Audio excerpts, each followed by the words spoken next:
ஒரு குழந்தை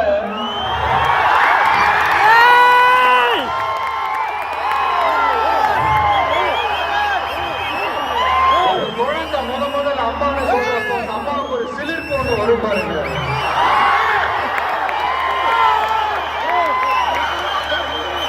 அந்த சிலிர்ப்பு எப்படி இருந்துச்சுன்னா அந்த அம்மாவை கேட்டா அவங்களால தெளிவா விளக்கி சொல்ல முடியும். ஆனா அந்த உணர்வு எப்படி இருந்துச்சுன்னு அந்த குழந்தைய கேட்டா அந்த குழந்தை எப்படிங்க சொல்லும்? முதல்ல அந்த குழந்தைக்கு எப்படி சொல்ல தெரியும்? குழந்தை கிட்ட எதை கேட்டாலும் பால் வாசம் மாறாத வாயோட மணலை தவழ வெள்ளந்தியா சிரிக்க மட்டும் தானே தெரியும். அது உணர்ந்த அந்த சிலிர்ப்ப சிலாகிச்சு வார்த்தையில சொல்றதுக்கு அந்த குழந்தைக்கு தெரியாதுல்ல. அப்படி ஒரு உணர்வோட தான் இப்ப முன்னாடி நான் நிக்கிறேன்.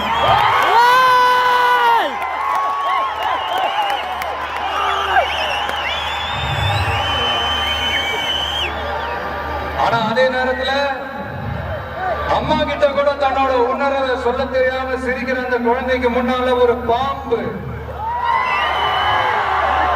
வந்து படம் எடுக்குதுன்னு வைங்கள, என்ன நடக்கும்? யார் முன்னாடி வந்து ஒரு பாம்பை வந்து நின்னாலும் அலர் அடிச்சுட்டு ஓடுவாங்க. பாம்பை கண்டா படைய நடுக்கும்னு ஒரு பழமொழியே இருக்கு. ஆனா அந்த குழந்தை என்ன செய்யும் தெரியுமா? தன்னோட அம்மாவை பார்த்து சிரிச்சு அதே சிரிப்போட கொஞ்சம் கூட அலட்டிக்காம அந்த பாம்பையும் சிரிச்சுக்கிட்டே தன்னோட கையில பிடிச்சு விளையாட ஆரம்பிச்சு.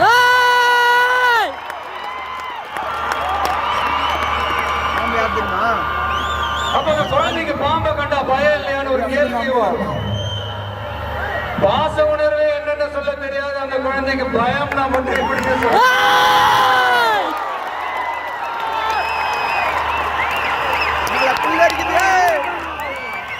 இங்க அந்த பாம்பு தான் அரசியல்.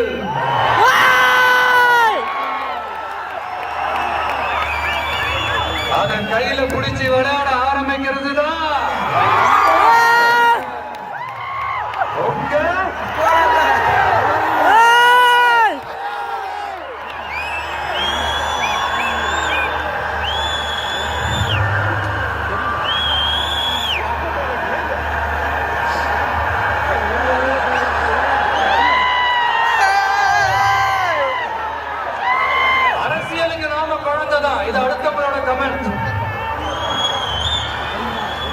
பாம்பா இருந்தாலும் பயம் இல்லைங்கிறது தான் இங்க நம்மளோட.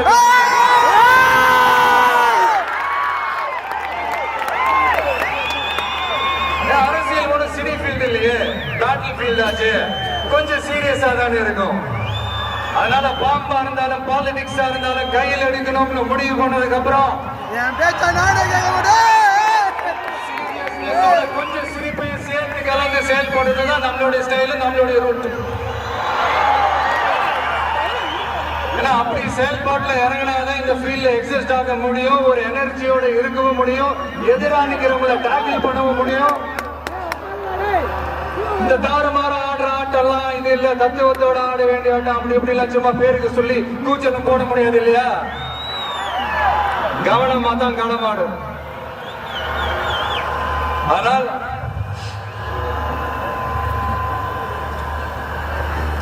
இந்த உணர்ச்சி மயமான தருணத்துல இந்த மேடை பேச்சோட இந்த ஃபார்மேட்டையும் நான் மறந்துட்டேன். Sorry, very sorry. நம்ம கட்சியினுடைய முதல் மாநாட்டிற்கு என்னுடைய பொதுச் செயலாளர் மிஸ்டர் ஆனந்த் அவர்களே,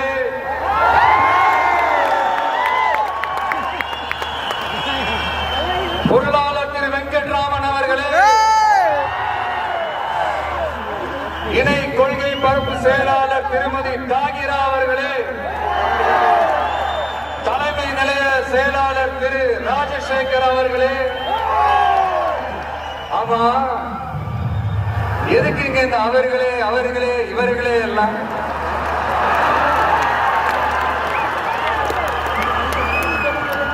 பிறப்புக்கும் எல்லா உயிருக்கும் ஒரு அடிப்படை கொள்கையை அறிவிச்சுட்டு அவங்க இவங்க எதுக்கு பிரிச்சு பார்க்கணும்? மேடையில் இருந்தாலும் சரி, மேடைக்கு முன்னாடி இருந்தாலும் சரி, இந்த நான் நீ நாங்க நீங்க அப்படின்றதெல்லாம் கிடையாது. நாம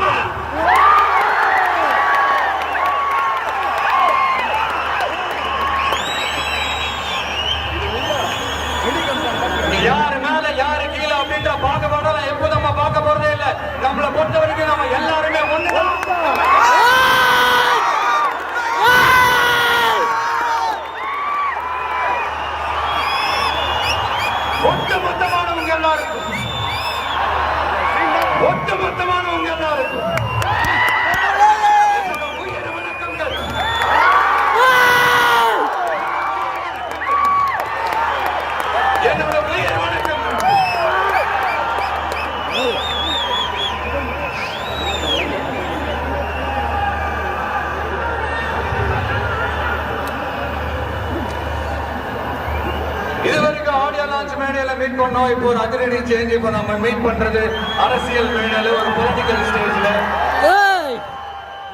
இந்த அரசியல்னாலே இந்த கோபமா கொந்தளிச்சால ஏதோ புரட்சி பண்ண வந்தவங்கன்னு முன்னாடி எல்லாம் ஒரு கான்செப்ட் எல்லாம் இருந்துச்சு. அதெல்லாம் நமக்கு எதுக்குங்க, அதெல்லாம் நமக்கு செட்டு ஆகாதுங்க. அதனால இந்த அப்படி இப்படி ஆச்சா போச்சான்ல இந்த கத்துறதெல்லாம் விட்டுட்டு, இந்த கோபமா கொந்தளிக்கிறதெல்லாம் விட்டுட்டு, ஸ்பீக்கிங் டு த பாயிண்ட், டக்குன்னு பேச வந்து விஷயத்துக்கு வந்துடணும். சயின்ஸ் அண்ட் டெக்னாலஜி மட்டும் தான் மாறணுமா, டெவலப் ஆகணுமா? ஏன் பாலிடிக்ஸ் மட்டும் மாறக்கூடாதா?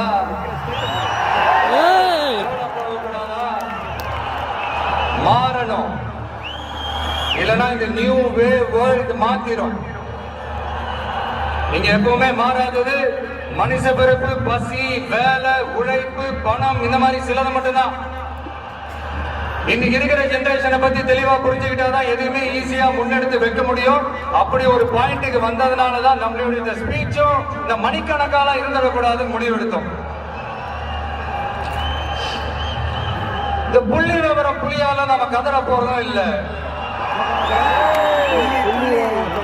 வேர்ல்டு ஹிஸ்டரி, வேர்ல்டு லிட்டரேச்சர், இந்த கோட்ஸ் மேல கோட்ஸ் சொல்லிக்கிட்டு ஏதோ MP3 ஆடியோவை ஆன் பண்ணி விட்ட மாதிரி பேச போறதும் இல்ல. இங்க ஆல்ரெடி இருக்கிற அரசியல்வாதிகளை பத்தி அதிகமா பேசி டைம் வேஸ்ட் பண்ண போறதும் இல்ல. அதுக்காக மொத்தமா கண்ண மூடிக்கிட்டு இருக்க போறதும் இல்ல.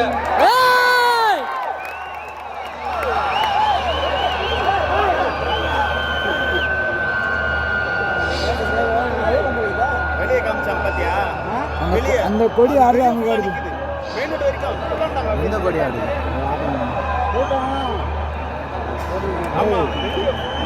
தண்ணி கூட்டம் அங்கே வந்துச்சு. இப்ப என்ன தேவை, அது எப்படி தீர்த்து வைக்கிறது, இப்ப என்ன ப்ராப்ளம், அதுக்கு என்ன சொல்யூஷன், இப்படி யோசிச்சாலே போதுங்க. இப்படி யோசிச்சத ஷார்ட் அண்ட் ஸ்வீட்டா நம்ம மக்கள் கிட்ட நம்ம எடுத்து சொன்னாலே போதும். அவங்களுக்கு நம்ம மேல கான்பிடன்ஸ் வரும். அதுவும் இல்லாம அரசியல நம்பிக்கை தரது இந்த கொள்கை கோட்பாடுகள் தானே.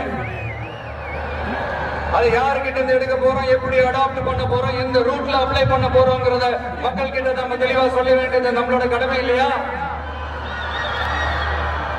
அப்படி நம்மளுடைய கொள்கை தலைவர்கள், நம்ம ஃபாலோ பண்ண போற தலைவர்கள், நம்மளுடைய வழிகாட்டிகள் யார் யாருன்னு இப்ப நம்ம சொல்ல போறோம். அவங்க வேற யாரும் இல்ல, இந்த மண்ணில் வாழ்ந்தவங்க தான், இந்த மண்ணுக்காக வாழ்ந்தவங்க தான், இந்த மண்ணுக்கு அங்கீகாரம் வாங்கி தந்தவங்க தான், அதனாலேயே இந்த மண்ணோட அடையாளமாக மாறி போனவங்க தான். எஸ், பகுத்தறிவு புரட்சியாளர் தந்தை பெரியார்.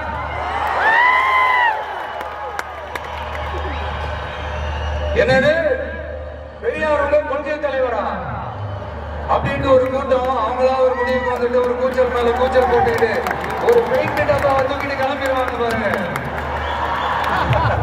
இந்த பெயிண்ட் டப்பா பிசினஸ்க்கு நான் அப்புறம் வரேன். ஆமா, பெரியார் எங்க கொள்கை தலைவர். எப்படி, ஏன் பெரியார் சொன்ன கடவுள் மறுப்பு கொள்கையை மட்டும் நாங்க கையில் எடுக்க போறதே இல்லை. எங்களுக்கு அதில் உடன்பாடும் இல்லை. யாரோட கடவுள் நம்பிக்கைக்கும் நாங்க எதிரானவங்க இல்லை.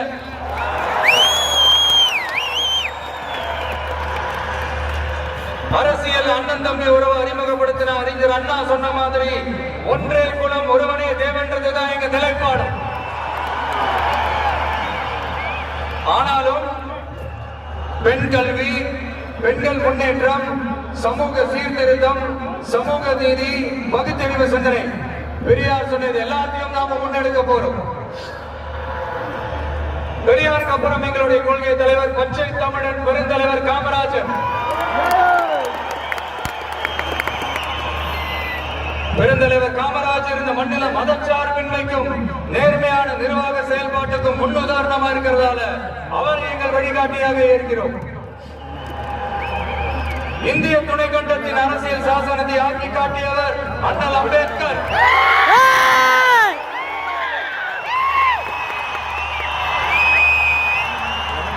இந்தியாவில் இந்த பேரை கேட்டாலே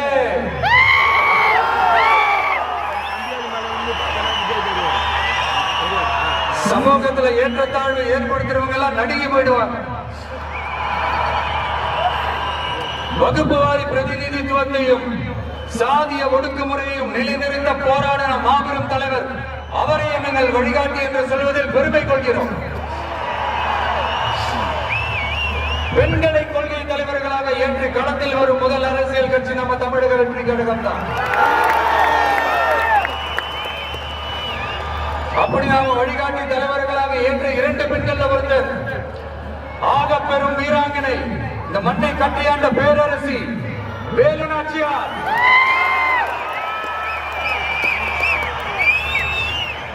சொந்த வாழ்க்கையோட சோகத்தை கூட மறந்துட்டு இந்த மண்ணுக்காக வாழேந்தியும் வேலேந்தியும் போர்க்களம் புகுந்த ஆணை காட்டிலும் வீரமான வேகமான வீர புரட்சியாளர் தான் நம்ம வேலு நாச்சியார்.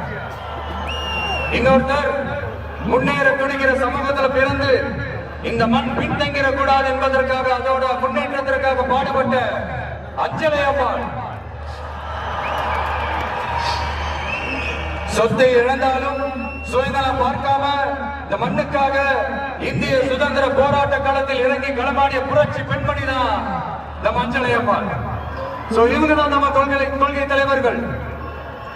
இவங்களை நாம உறுதியாக பின்பற்றுவதே நமது மதச்சார்பின்மைக்கும் சமுதாய நல்லிணத்திற்குமான மிகப்பெரிய சான்றாக இருக்கும். My dear friends, உங்ககிட்ட ஒரு தனிப்பட்ட வேண்டுகோள்.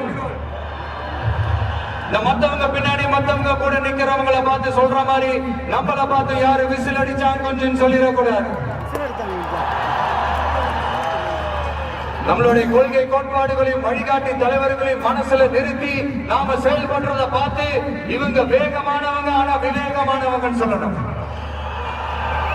எல்லாரும் அப்படி சொல்ல வைக்கிற மாதிரி நாம செயல்படணும். எஸ், சொல்லல முக்கியம், செயல் செயல் செயல் தான் முக்கியம்.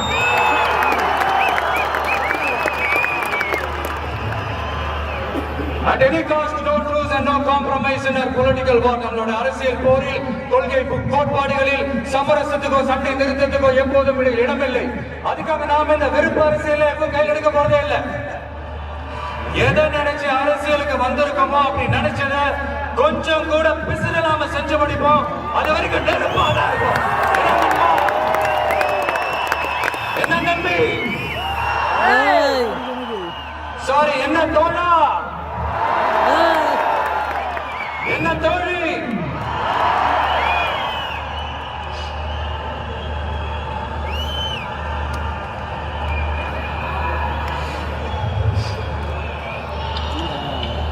இந்த அரசியல் நமக்கு எதுக்குங்க? நாம பாட்டுக்கு நடிச்சோமா 4 காசு பார்த்தோமான்னு இருக்கலாம் தான் ஆரம்பத்துல நானும் நினைச்சேன்.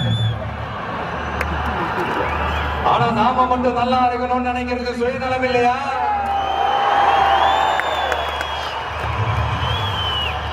நம்மள வாழ வச்ச இந்த மக்களுக்காக நாம் எதுவும் செய்யாம இருக்கிறது நல்ல விசுவாசமா இருக்குமா? ஒரு லெவலுக்கு மேல காசு சேர்த்து என்ன செய்ய போறோம்? நமக்கு இந்த வாழ்க்கையை கொடுத்த நம்ம மக்களுக்கு நம்ம என்னதான் செய்ய போறோம்? இதெல்லாம் ஏகப்பட்ட கேள்விகள் மனசுக்குள்ள வந்துகிட்டே இருக்கு. இப்படி எல்லா கேள்விகளுக்கும் ஒட்டுமொத்தமா ஒரு விடையை கண்டுபிடிக்க யோசிச்சப்பதான் அரசியல் ஒரு விடை கிடைச்சு. சரி, இந்த அரசியல் எப்படிப்பட்டது? நம்மளால ஹேண்டில் பண்ண முடியுமா? இது நம்ம இயல்புக்கு செட் ஆகுமா? இப்படி இன்னும் எக்ஸ்ட்ரா கேள்விகள் வேற வந்து ஏதோ பூதம் கிளம்பி வந்த மாதிரி வந்துகிட்டே இருந்தது. இப்படி எல்லாத்தையும் பூத கண்ணாடி வச்சு பார்த்துக்கிட்டே இருந்தா எது ஒருபடியா செய்ய முடியாது. சில விஷயங்கள்ல பின் விளைவுகளை பத்தி யோசிக்காம இறங்கி அடிச்சாதான் நம்மள நம்புறவங்களுக்கு நல்லதே செய்ய முடியும்னு இங்க தோணுச்சு. அதான் இறங்கியாச்சு. இனி எதை பத்தி யோசிக்க கூடாது. ஆனா எடுத்து வைக்கிற ஒவ்வொரு அடியிலையும் யோசனையும் நிதானமும் இருக்கணும்னு தான் முடிவு பண்ணி தான் வந்திருக்கிறோம். நாம யாரு, நாம எவ்வளவு ஸ்ட்ராங் அப்படிங்கறதெல்லாம் சும்மா வாயில சொல்லக்கூடாது, செயல்ல காட்டணும். அதை நிரூபிக்க அரசியல்ல நம்ம என்ன ஸ்டாண்ட் எடுக்க போறோங்கிறது தான் ரொம்ப இம்பார்ட்டன்ட். ஏன்னா அதுதான் நம்மளுடைய எதிரிகள் யாருன்னு சொல்லணும். அப்படி ஒரு கரெக்டான ஒரு ஸ்டாண்ட் எடுத்துட்டாலே நம்மளுடைய எதிரிகள் யாருன்னு நாம சொல்ல தேவையில்ல, அவங்களே நம்ம முன்னாடி வந்து நின்று நம்மளை எதிர்க்க ஆரம்பிப்பாங்க.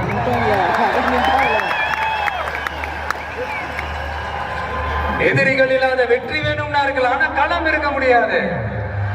அந்த களத்துல நம்ம வெற்றியை தீர்மானிக்கிறது நம்மளுடைய எதிரிகள் தானே. நாம கட்சி அனௌன்ஸ் பண்ணப்பவே, அதாவது பிறப்புக்கும் எல்லா உயிருக்கும் திருக்குறளோட உயிர் நாதத்தை நம்மளுடைய அடிப்படை கோட்பாடா கொள்கையை அறிவிச்சப்பவே நம்மளுடைய உண்மையான எதிரி யாருன்னு டிக்ளேர் பண்ணிட்டோம். பிறப்பை வச்சு ஏற்றத்தாழ்வு இல்லவே இல்லை, அது கூடவே கூடாதுன்னு ஒரு சமதர்ம சமத்துவ கொள்கையை கையில எடுத்தப்பவே இங்க கொஞ்சம் கதறல் சத்தம் கேட்க ஆரம்பிச்சு.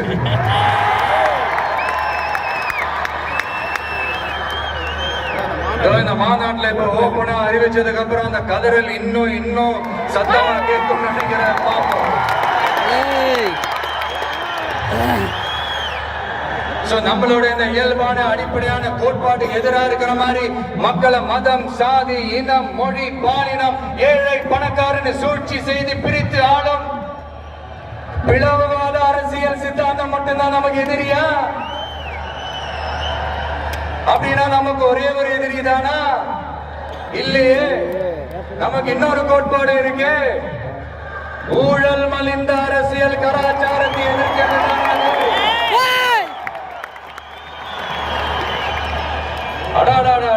ஊழல் இருக்கு, அது அப்படியே எல்லாரும் வாழ்க்கையிலையும் பழகி போய் அப்படியே வாழ்ந்துட்டு இருக்கிறோம். இது ஒரு வைரஸ் மாதிரி அப்படியே பரவி கிடக்கு. இது எந்த அளவுக்கு 100% ஒழிக்க முடியுமான்னு எனக்கு தெரியல. பட் வேற வழி இல்லை, அது ஒழிச்சுதான் ஆகணும். அது வேற கதை, அதுக்கு நம்ம அப்புறமா வருவோம். அதாவது என்ன சொல்ல வந்தோம்னா, இந்த பிளவுவாத சக்திகள் கூட நம்ம ஈஸியா யாருன்னு கண்டுபிடிச்சிடலாம். ஏன்னா அது ஒரு மதம் பிடிச்ச யானை மாதிரி. அது பண்ற அராஜகத்திலே ஆபீஸா நம்ம கண்ணுக்கு தெரிஞ்சிடும். அதுவும் இல்லாம அதுவே காட்டியை கொடுக்கிறோம். ஆனா இந்த கரப்ஷன் இருக்கு, அது எங்க ஒளிஞ்சிருக்கு, எப்படி ஒளிஞ்சிருக்கு, எந்த ஃபார்ம்ல ஒளிஞ்சிருக்கு கண்டுபிடிக்கவே முடியாது. கருத்தியல் பேசி கொள்கை நாடகம் போடும், கலாச்சார பாதுகாப்பு வேஷமும் போடும். அதுக்கு முகமே இருக்காது, முகமொழிதான் இருக்கும். முகமொழிதான் முகமே. இப்படி முகமடி போட்ட கரப்ஷன் கபடதாரிகள் தான் இப்ப நம்ம கூடவே இருந்துகிட்டு இப்போ இங்க நம்மள ஆட்டுக்கிட்டு இருக்காங்க. எஸ், ஐ ரிப்பீட், நம்மளுடைய ஒரு எதிரி பிளவுவாத சக்திகள், நம்மளுடைய இன்னொரு எதிரி இந்த கரப்ஷன் கபடதாரிகள். நம்ம மக்களுக்கு தெளிவா தெரியும் யார் இங்க வரணும், யார் இங்க வரவே கூடாது.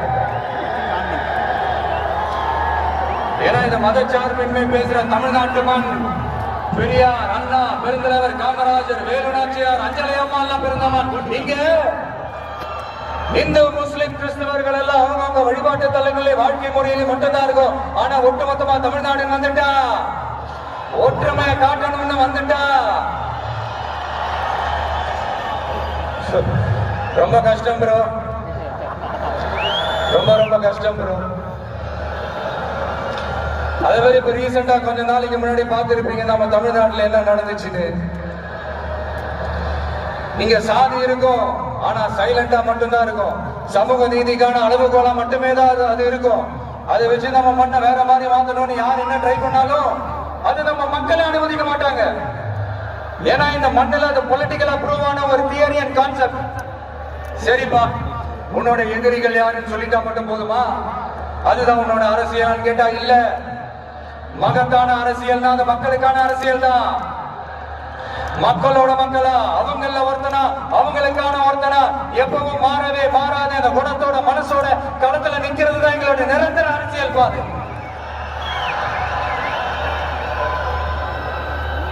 எக்ஸாம் எழுதின உடனே ரிசல்ட் வர்ற மாதிரி நல்ல ரிசல்ட் கொடுக்கிற திட்டங்களை தீட்டணும், அது முறையை அமல்படுத்தணும், அது போய் மக்கள் கிட்ட போய் சேரணும். போய் சேர்ந்துச்சான்னு பார்த்துக்கிட்டே இருக்கணும். சோறு சாப்பிட்டாதாங்க பசியாரோ, சோறுன்ற வார்த்தையை சொல்றதால பசியாராது.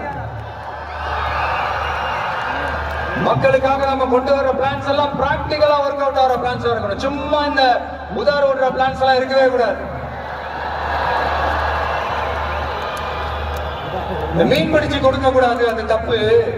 மீன் பிடிக்க கத்து கொடுக்கணும், அதுதான் சரி. அப்படி இப்படின்ட்டு சில பேர் சொல்லிக்கிட்டு சுத்துவாங்க. ஆனா நாங்களாம் அப்படி இல்லை, எங்க கான்செப்டே வேற, பக்கா பிராக்டிகல் தாங்க. முடிஞ்சவங்க மீன் பிடிக்க கத்துக்கிட்டு வாழட்டும், முடியாதவங்களுக்கு நாம மீன் பிடிச்சு கொடுத்து அவங்கள வாழ வைப்போம்.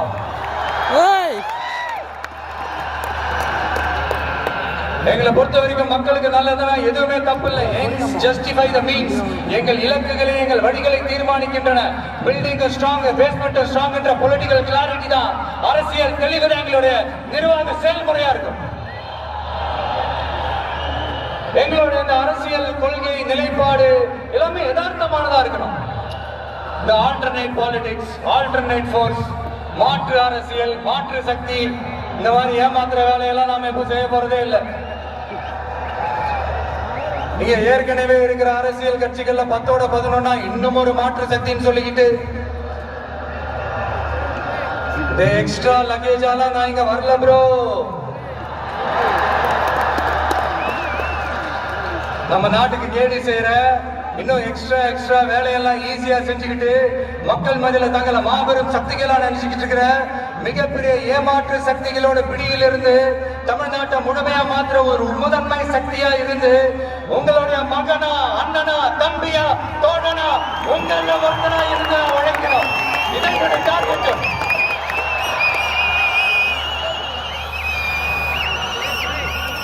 எதையும் தெளிவா யோசிச்சு பொலிட்டிக்கல் டீசன்சி, பொலிட்டிக்கல் டெக்காரம் இதெல்லாம் மெயின்டைன் பண்ணி தான் ஒவ்வொரு அடியும் எடுத்து வைப்பேன். ஒரு முடிவோட தான் வந்திருக்கேன். இனிமே நோ லுக்கிங் பேக்.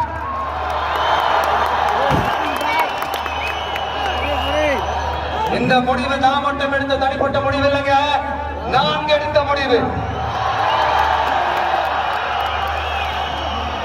எதுக்கும் தயாராக தைரியமா நம்ம கூட நிக்கிற இந்த மாபெரும் சக்தியோட சேர்ந்து எடுத்த முடிவு. அதனால இப்பவும் சொல்றோம், இந்த கூட்டம் குடும்பமா சேர்ந்தோ, கூட்டணி சேர்ந்தோ, ஏதோ ஏமாத்த வந்த கூட்டம்லாம் இல்ல, கொள்ளையடிக்க வந்த கூட்டம்லாம் இல்ல. இந்த பவரை கையில வச்சுக்கிட்டு தனக்கு அடிப்படையாதவங்களை இந்த பகை தீர்க்க வந்த கூட்டம்லாம் இல்ல. பக்கா பிளானோட, பப்ளிக் இன்ட்ரெஸ்டோட பவர் பக்கத்துல இருக்கிற கூட்டம்.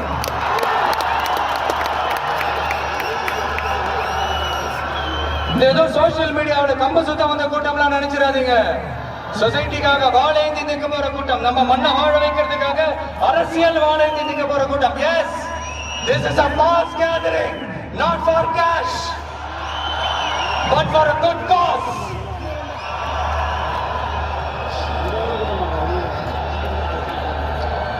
அதனால இந்த மீடியா ட்ரோலு, இந்த சோசியல் மீடியா ட்ரோலு, ஆபாசம், அல்லு சில்லு இதெல்லாம் வச்சு இந்த அவதூறு பரப்புறது என்ன, இந்த பயாஸ்கோப்லாம் காட்டுறது, அப்புறம் என்ன இந்த ஏ டீம் பி டீம் இப்பெல்லாம் போய் பிரச்சாரம் பண்ணி இந்த படைய வீழ்த்திடலாம்னு மட்டும் கனவுல கூட நினைச்சு பாத்துறாதீங்க. நீங்க பாக்குற இவங்க மட்டும் தான் நம்மளுடைய சொந்த பந்தம்னு நினைச்சிடாதீங்க. நீங்க பாக்குற இவங்க மட்டும் தான் நம்மளுடைய தோழர்கள் ஒரு முடிவுக்கு வந்துடாதீங்க. நம்மளுடைய சொந்தம், உறவு, நட்பு இன்னும் இருக்காங்க. இங்க வர முடியாம தமிழ்நாட்டில் இருக்கிற, அக்கம் பக்கம் ஸ்டேட்ல இருக்கிற, உலகம் பூரா இருக்கிற கோடிக்கணக்கானவங்க நமக்காக ஒரு குடும்பமா சேர்ந்து ஒரு முடிவோட வெயிட் பண்ணிட்டு இருக்காங்க. எஸ், இவங்க எல்லாருமா சேர்ந்துதான் நம்மளோட வகையரா.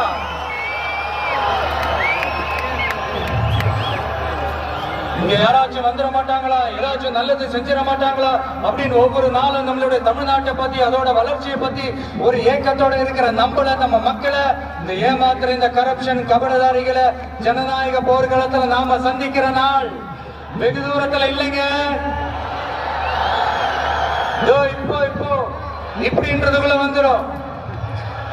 2026 எலெக்ஷன் கமிஷன் அப்படி ஒரு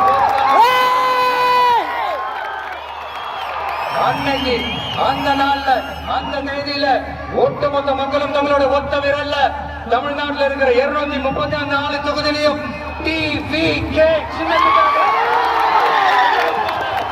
ஒவ்வொரு பட்டனுக்கு மனித ஒவ்வொரு ஓட்டு அணுகுண்டா மாறும் பாருங்க. நடக்கும் பாருங்க, நடக்கும். இங்க ஒரு கூட்டம்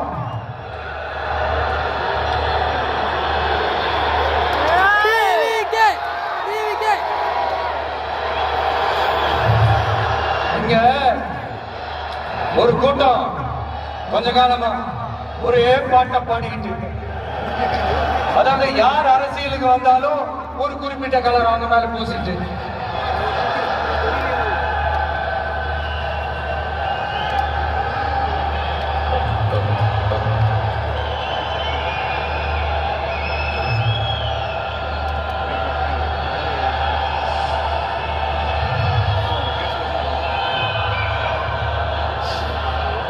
இங்க ஒரு கூட்டம் கொஞ்ச காலமா ஒரே பாட்டை பாடிக்கிட்டு, அதாவது யார் அரசியலுக்கு வந்தாலும் ஒரு குறிப்பிட்ட கலர் அவங்க மேல பூசிட்டு இந்த பூச்சாண்டி காட்டிக்கிட்டு இந்த மக்களை ஏமாத்திக்கிட்டு, ஆனா இவங்க மட்டும் இந்த அண்டர் கிரவுண்ட் டீலிங் எல்லாம் போட்டுக்கிட்டு இந்த தேர்தல் நேரத்துல இந்த அறிக்கை சவுண்ட் எல்லாம் விட்டுக்கிட்டு இவங்களுக்கு எப்ப பார்த்தாலும் இந்த பாசிசம் பாசிசம் பாசிசம் அவ்வளவுதான்.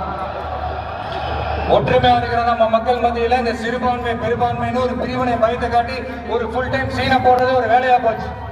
இல்ல நான் தெரியாம தான் கேட்கிறேன், அவங்க பாசிசம்னா நீங்க என்ன பாயாசமா?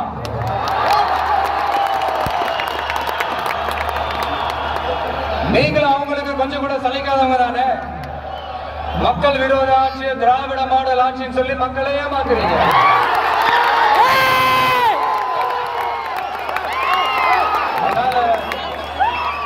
இனிமே உங்களை எதிர்க்கிறவங்களுக்கு இந்த கலரை பூசுறது அந்த கலரை பூசுறதுன்னு என்னதான் நீங்க அந்த மோடி மஸ்தான் வேலையை செஞ்சாலும்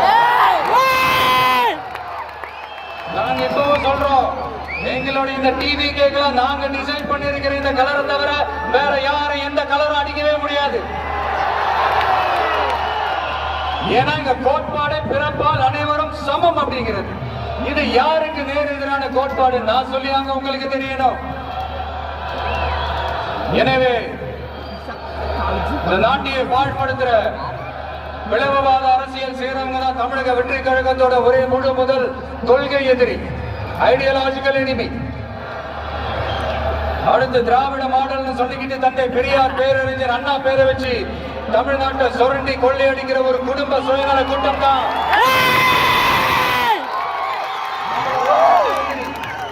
அரசியல் எதிரி, பொலிட்டிக்கல் எனிமி.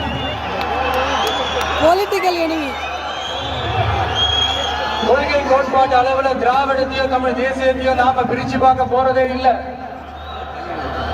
திராவிடமும் தமிழ் தேசியமும் இந்த மண்ணோட இரண்டு கண்கள் என்பதுதான் நம்மளுடைய தாழ்மையான கருத்து.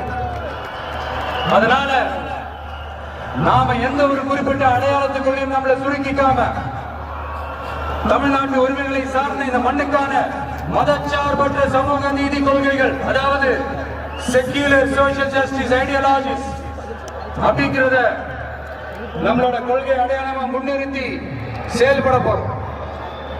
ஜனநாயகம், சமூக நீதி, சகோதரத்துவம், சமத்துவம், சமூக சமய நல்லிணக்கம், பெண் கல்வி, பெண்கள் முன்னேற்றம், பகுத்தறிவு சிந்தனை மனப்பான்மை, மாநில தன்னாட்சி, இருமொழி ஆட்சி கொள்கை, இயற்கை வள பாதுகாப்பு, காலநிலை மாற்றத்திற்கேற்ற வளர்ச்சி, உற்பத்தி திறன், உடல் நலனை கெடுக்கும் எவ்வகை போதையும் இல்லா தமிழகம் என்கிற கொள்கைகள் அடிப்படையில் பிறப்புக்கும் எல்லா உயிர்க்கும் என்கிற புரட்சிகர தத்துவத்தின் அடிப்படையில் சமதர்ம சமூகத்தை உருவாக்குறது தான் நம்ம மெயின் டார்கெட். கால மாற்றத்திற்கு ஏற்ப கொள்கை கோட்பாட்டில் மாற்றமும் மாறுதலும் வந்துதான் தீரும், அதை தவிர்க்கவே முடியாது. எங்களோட இந்த அரசியல் பயணத்துல முக்கிய பங்கு வகிக்க போறது பெண்கள், என்னுடைய அம்மாக்கள், என்னுடைய அக்கா தங்கைகள், என்னுடைய நண்பிகள்.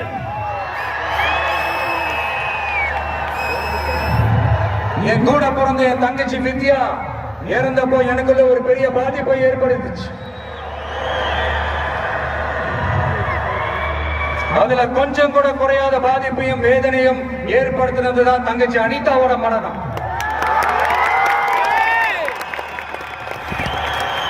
அதில் தகுதி இருந்தும் தடையாருக்கே இந்த நீட்டு. அப்போ ஒரு முடிவு பண்ணாங்க, வாய் நிறைய விஜயண்ணா விஜயண்ணான்னு நம்மள மனசார கூப்பிடுற இந்த பெண் பிள்ளைகளோட கல்வி வாழ்க்கைன்னு எல்லாத்துலயும் ஒரு நிரந்தர பாதுகாப்பை ஏற்படுத்தணும்.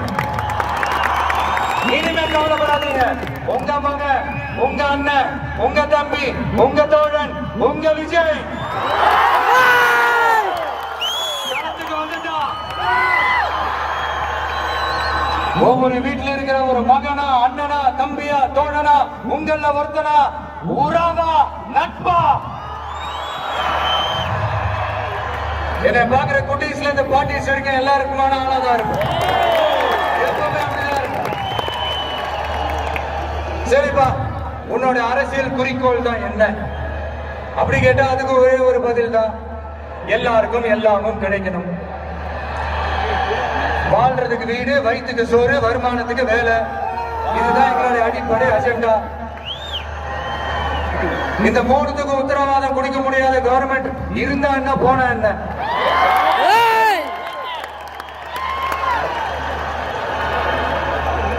அப்புறம் இங்க சில பேரு, தம்பி உனக்கெல்லாம் என்ன தெரியும், நீ எல்லாம் எப்படி தாக்கு பிடிப்ப, இந்த அரசியல் பெரிய அகழியாச்சு, அதுல தண்ணிக்குள்ள முழுகிட்டோம், தலையை தூக்கிக்கிட்டோம், வாயை புலந்துக்கிட்டோம், இந்த ராட்சச முதலைகள்லாம் ரகம் ரகமா இருக்குமே, இவங்களெல்லாம் தாண்டி நீ எப்படி கோட்டைக்குள்ள போக, உன்னால முடியுமான்னு கேள்வி மேல கேள்வி, கேள்வி மேல கேள்வி.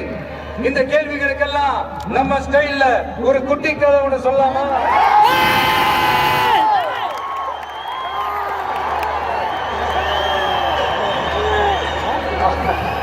ஆனா ஆடியோ லான்ச் ஃபங்க்ஷன்ல சொல்ற மாதிரி இந்த மோட்டிவேஷனல் கதைலாம் கிடையாது. நம்மளுடைய ஸ்டாண்ட் என்ன, நம்ம எடுக்க போற டிசிஷன் என்னன்னு டெலிபரேட்டா சொல்ல போற கதை. சரிங்களா? ஒரு நாட்டுல ஒரு பெரிய போர் வந்துச்சாம். அப்ப அந்த நாட்டுல இந்த பவர்ஃபுல்லான தலைமை இல்லாம போனதுனால ஒரு பச்சை புள்ள கையில தான் அந்த பொறுப்பு இருந்துச்சாம். அதனால அந்த நாட்டுல இருந்த அந்த பெருந்தலைகள்லாம் ரொம்ப பயந்துகிட்டு இருந்தாங்களாம். அந்த சின்ன பையன் அந்த நாட்டோட படையை நடத்துற பொறுப்பை ஏத்துக்கிட்டு போர்க்களம் போலாம்னு சொன்னானா. அப்ப அந்த பெருந்தலைகள்லாம், எப்பா நீயே சின்ன பையன், இது பெரிய போர்க்களம்பா, அங்க பவர்ஃபுல்லான நிறைய எதிரிகள்லாம் இருப்பாங்கப்பா, களத்துல அவங்களை சந்திக்கிறதெல்லாம் சாதாரணமான விஷயம் இல்லப்பா, சொன்னா கேளுப்பா, இது விளையாட்டு இல்ல, நீ பாட்டுக்கு குடுகுடுன்னு ஓடி விளையாடிட்டு திரும்ப குடுகுடுன்னு வீட்டுக்கு ஓடி வர்றதுக்கு, போர்னா படையை நடத்தணும், அதை விட முக்கியம் அத்தனை எதிரிகளையும் சமாளிச்சு போர்ல தாக்கு பிடிக்கணும், அதுக்கு மேல முக்கியம் அந்த போர்ல ஜெயிக்கணும், உனக்கு யாரோ கூட்டோ துணையோ இல்லாம நீ எப்படிப்பா அந்த போரை நடத்துவ, எப்படி ஜெயிப்ப அப்படின்னு எல்லா பெருந்தலைகளையும் கேட்டப்போ எந்த பதிலும் சொல்லாம போருக்கு தனியா தன் படையோட போன அந்த பாண்டிய வம்சத்தை சேர்ந்த அந்த பையன் என்ன செஞ்சான்னு சங்க இலக்கியத்துல ரொம்ப நல்லா தெளிவா சொல்லியிருக்காங்க. படிக்காதவங்க படிச்சு தெரிஞ்சுக்கங்க, இல்லைன்னா படிச்சவங்க கிட்ட கேட்டு தெரிஞ்சுக்கங்க. ஆனா கெட்ட பையன் சார் அந்த சின்ன பையன்.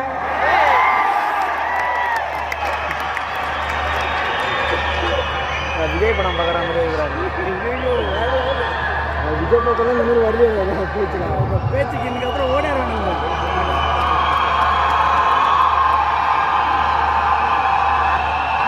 இதுவரைக்கும் கொள்கை கோட்பாட்டு அரசியல் புதுசா ஒரு விஜய பார்த்திருப்பீங்க நினைக்கிறேன். இப்ப நீங்க பார்க்க போறது உங்களோட அப்பப்ப ஹார்ட் டு ஹார்ட் பேசுற அந்த விஜய்.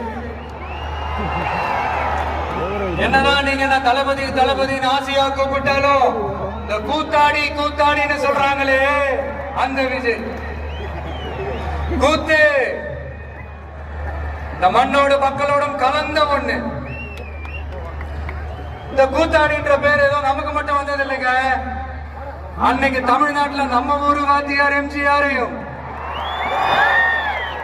ஆந்திராவில் அவங்க ஊரு வாத்தியார் என்டிஆரையும், அவங்க கட்சி ஆரம்பிச்சப்பவே இதே மாதிரிதான் கூத்தாடி கூத்தாடின்னு தான் கூப்பாடு போட்டாங்க.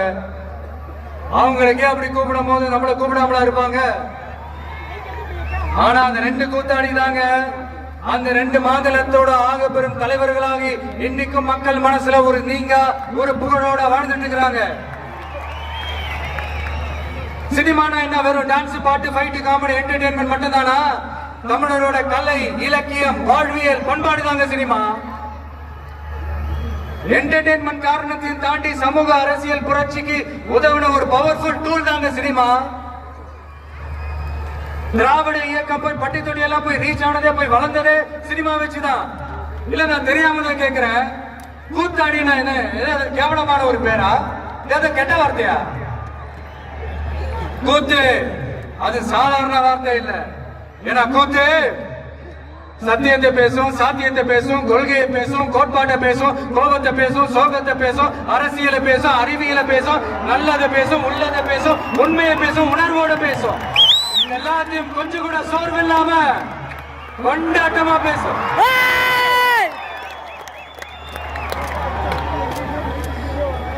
கூத்து ஒரு கொண்டாட்டம்னா கூத்தாடி அந்த கொண்டாட்டத்தோட குறியீடு. கூத்தாடி உள்ள இருக்கிற அந்த கோபத்தையும் சோகத்தையும் யாராலையும் தெரிஞ்சுக்க முடியாது, புரிஞ்சுக்க முடியாது. அவனுக்குள்ள இருக்கிற அந்த கோபம் கொப்பளிச்சதுன்னா யாராலையும் அவனை கண்ட்ரோல் பண்ணவும் முடியாது. அவன் நினைச்சதை செஞ்சு முடிக்கிற வரைக்கும் நெருப்பு மாதிரிதான் இருப்பான். அதனாலதான் குறியீடா மாறின கூத்தாடிய பார்த்தா மக்கள் கூட்டம் கைத்தட்டும், கண்கலங்கம்.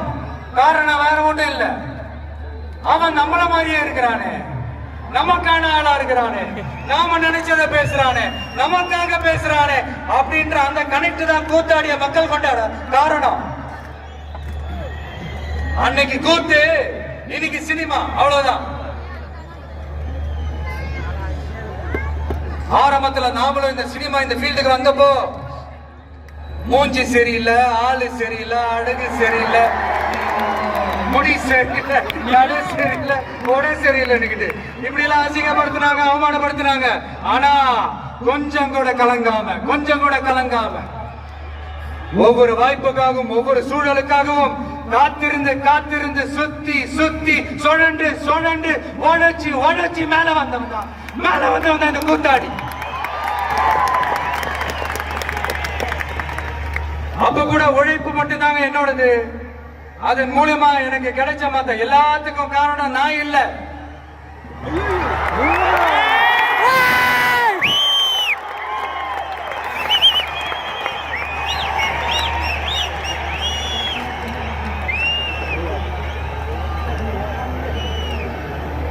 ஒவ்வொரு கட்டத்திலையும் ஒவ்வொரு மனுஷனுக்கு ஒரு டிரான்ஸ்ஃபர்மேஷன் ஒன்று வரும் பாருங்க.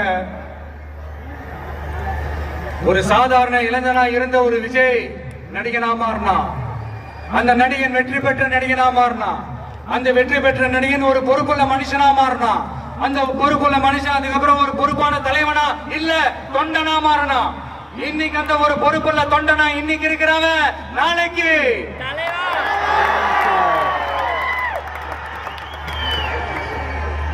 அத நான் சொல்ல தேவையில்லைன்னு நினைக்கிறேன்.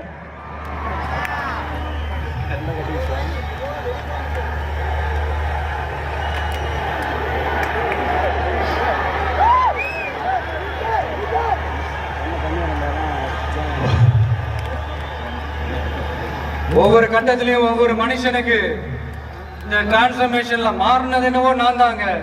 அப்படி மாத்துறது நீங்க தான், மக்கள் தான். என் பொசிஷன் எது, என் பொறுப்பு எது அப்படின்னு எல்லாத்தையும் டிசைட் பண்றதே நீங்க தானே. என்கிட்ட இருக்கிறதெல்லாம் உண்மை, நேர்மை, உழைப்பு, அவ்வளவுதான். இதோ இப்ப அரசியல் களத்துக்கு என்ன அழைச்சிட்டு வந்திருக்கிறீங்க. நீங்க எப்ப போல உழைப்ப, ஓய்வில்லாம அலட்டிக்காம அசராம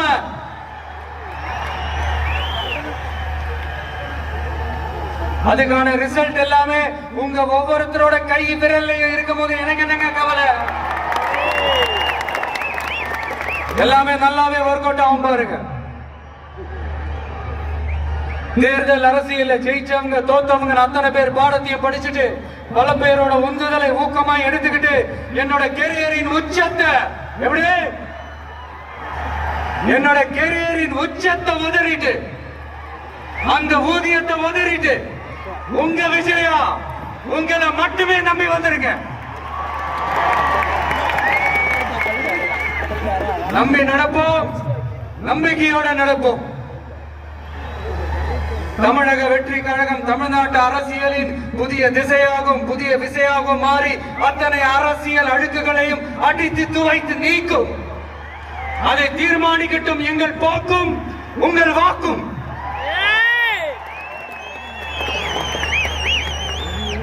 தமிழ்நாட்டின் வெற்றிக்காக புதியதோ ஒரு விதி ஒன்றை புதுமையாய் நாம் செய்வோம். நீங்க தான் எனக்கு எல்லாமே. அதை எப்பவுமே மனசுல வச்சுக்கிட்டு எந்த வேலையும் செய்யுங்க. மாநாடு முடிஞ்ச திரும்ப ஊருக்கு போறப்போ எல்லாருமா பார்த்து பத்திரமா பாதுகாப்பா போயிட்டு வாங்க. அடுத்தடுத்த களங்களையும் அடுத்தடுத்த நிகழ்வுகளையும் சந்திப்போம். ஒரே நிமிஷம்.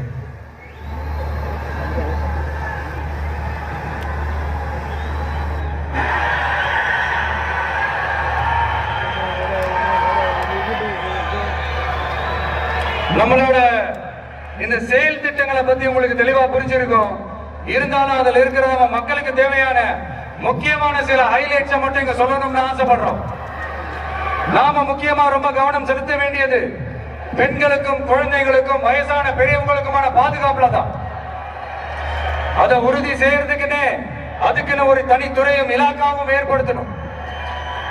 இன்னொரு முக்கியமான பாயிண்ட், ஏற்றத்தாழ்வு இல்லாத கல்வி, மருத்துவ வசதி, நல்ல குடிநீர் எல்லாத்தையும் எல்லாருக்கும் சமமா கிடைக்க செய்யணும்.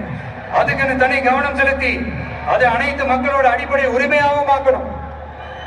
அப்புறம் இந்த அரசியல் மற்றும் பொருளாதார சமநிலை சமூகம் உருவாக்கணும்னா ப்ரொபோர்ஷனல் ரெப்ரசன்டேஷன் முறையை அமல்படுத்தணும். அதுக்கு பல மாநிலங்கள்ல பல வருஷ கோரிக்கையா இருக்கிற காஸ்ட் சென்சஸ் நடத்தணும். அப்பதான் எல்லாருக்கும் எல்லாம் சரியா சமமா கிடைக்கும். அதுதான் சரியான சமூக நீதிக்கான அணுகுமுறையாகவும் இருக்கும். அப்புறம் இன்னொரு முக்கியமான பாயிண்ட், இது ஒரு அரசியல் அணுகுண்டு. Yes, it's a political bomb. மக்களா நாம இனிமே களத்துல தொடர்ந்து நிக்க போறோம். அது மட்டும் இல்லாம தமிழ்நாட்டில் இருக்கிற ஒரு வீடு கூட விடாம ஒவ்வொரு வீட்லயும் உண்மையா உயிரா உணர்வா உறவா நாம இருக்கும். அதனால அவங்களோட ஆசீர்வாதத்தாலையும் அமோக ஆதரவாலையும் நம்மள சிங்கிள் மெஜாரிட்டியோட ஜெயிக்க வைப்பாங்க என்ற அசைக்க முடியாத நம்பிக்கை, ஆழமான நம்பிக்கை நமக்கு 100% இருக்கு. இருந்தாலும் அப்படி நாம அந்த நிலையை நிறைவா அடைஞ்சாலும் நம்ம செயல்பாட்டை நம்பி நம்மளோட சில பேர் வரலாம் இல்லையா? அதுக்கான அரசியல் சூழல் உருவாகலாம் இல்லையா? அப்படி வர்றவங்களையும் நாம அன்போட அரவணைக்கணும் இல்லையா? நமக்கு எப்பவுமே நம்மள நம்பி வர்றவங்கள அரவணைச்சுத்தானே பழக்கம். அதனால நம்மளை நம்பி நம்மளோட களம் காண வர்றவங்களுக்கும் ஆட்சி அதிகாரத்துல பங்களிப்பு தந்து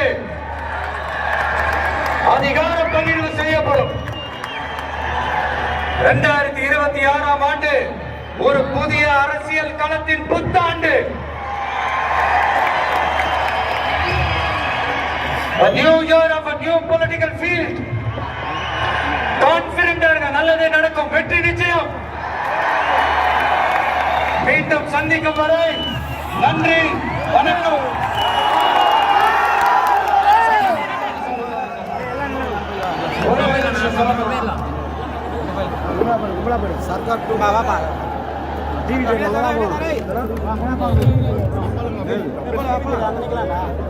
சாரி ஒரே ஒரு விஷயம் சொல்லணும். என்னடா இந்த விஜய் யார் பேரையும் நேரடியாவே சொல்ல மாட்டேன்றான், யார் பேரையும் அழுத்தமாவே சொல்லவே மாட்டேன்றான். இவனுக்கு என்ன பயமா? அப்படி இப்படின்ட்டு ஒரு சில அரசியல் விஞ்ஞானிகள், நக்கல் நையாண்டிகள் இதெல்லாம் நடக்கும் இல்லையா? அவங்க எல்லாருக்குமே நான் சொல்லிக்கிறது என்னன்னா, நீங்க சில பேரோட பேர்லாம் சொல்லாம விட்டதுக்கு காரணம் சொல்ல முடியாம அப்படின்றதெல்லாம் கிடையாது, சொல்ல தில் இல்லாம அப்படின்றதெல்லாம் கிடையாது. அதுக்கெல்லாம் ஒரே ஒரு காரணம் தான், நீங்க யாரு பேரை சொல்லி தாக்குறதுக்கெல்லாம் நாங்க இங்க வரல. தாக்கி பேசுறது, மரியாதை இல்லாம பேசுறது, தரை குறைவா தகாத வார்த்தைகள்லாம் யூஸ் பண்ணி பேசுறது, அதுக்கெல்லாம் நாங்க இங்க வரவே இல்லை. மக்கள் மத்தியில ஒரு நல்ல பேர் எடுத்து நல்ல ஒரு டீசென்டான அரசியல் செய்யறதுக்கு தான் நாங்க இங்க வந்திருக்கிறோம். நாங்க ஏற்கனவே சொன்ன மாதிரி எங்களோட அரசியல் இனிமையா இருந்தாலும் சரி, ஐடியாலஜிக்கல் இனிமையா இருந்தாலும் சரி, டீசென்ட் அப்ரோச், டீசென்ட் அட்டாக். ஆனா அது டீப்பா இருக்குங்கிறத மட்டும் நாம சொல்லிக்கிறோம். ஏற்கனவே இந்த கொடிக்கான வழக்கத்தை சொல்றேன்னு சொல்லியிருந்தோம் இல்லையா? அதே மாதிரி தமிழக வெற்றி கழகம் அந்த பேருக்கான வழக்கத்தையும் சொல்றேன்னு சொல்லியிருந்தோம் இல்லையா? அத நானே சொல்றதுக்கு பதிலா அது ஒரு ஏவியா ஒரு வீடியோவா பண்ணி வச்சிருக்கோம் என்னோட வாய்ஸ் ஓவர்ல. அது நீங்க பார்த்துட்டு போங்க. அது நீங்க பார்த்தீங்கன்னா உங்களுக்கு இன்னும் இன்ட்ரெஸ்டிங்கா இருக்கும். இதுக்கு மேல உங்களை நான் டிஸ்டர்ப் பண்ண விரும்பல. நன்றி, வணக்கம்.